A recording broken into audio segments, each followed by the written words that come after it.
You are watching All Things Real Estate and More, with Ann-Riley Caldwell. With a brand new episode on Deductibles. Hey, this is Ann-Riley Caldwell, a local realtor here in Nashville, Middle Tennessee, and I am back with Kevin Klingon of Klingon Insurance Group, and we are talking about all things related to homeowners insurance today. So one of the things that people have questions about is, what is a deductible? Why do I have one? And what does it mean when I have choices between what I want my deductible to be?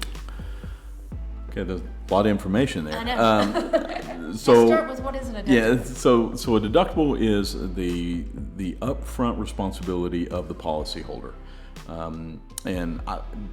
your homeowner's deductible works totally different than your health insurance deductible. A health insurance deductible is an accumulation of responsibility over the course of a year. Okay. Right. So doesn't matter how many claims you file, etc.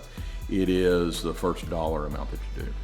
Homeowner's deductible is going to be on a per peril or per claim basis. Okay. So each time you file a claim, that deductible is the responsibility of the policyholder. Okay. So, and you might have a $500 deductible, and you file a claim because your fence got blown down. Well, the first $500 is the policyholder's responsibility. 2 months later, you file a claim because a tree falls on your house. Mm-hmm. Well, there's going to be another $500 that's a policyholder's responsibility. Whereas in medical insurance, you've already satisfied that $500 and the medical carrier kicks in. Okay. So think about it as a scale. And one side of the scale is the insurance company's responsibility, and the other side of the scale is the policyholder's responsibility. Mm-hmm. And in the scale going up from one side means for the employee or the policyholder side, if that responsibility level goes up, that decreases the level of responsibility for the insurance company. Therefore, the premiums will decrease. Mm-hmm.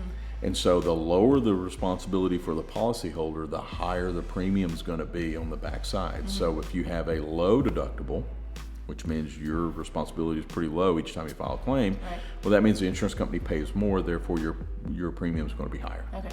And vice versa. So if you have a $2,000 deductible, for example, then your premiums are going to be less because that scale dips down on the other side for the insurance company.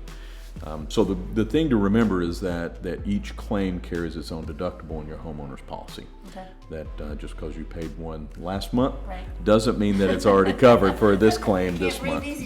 You really can't. And so it's always a good idea for the homeowner to start building that reserve fund, mm-hmm, in some kind of cash account somewhere to take care of one or two of those deductibles.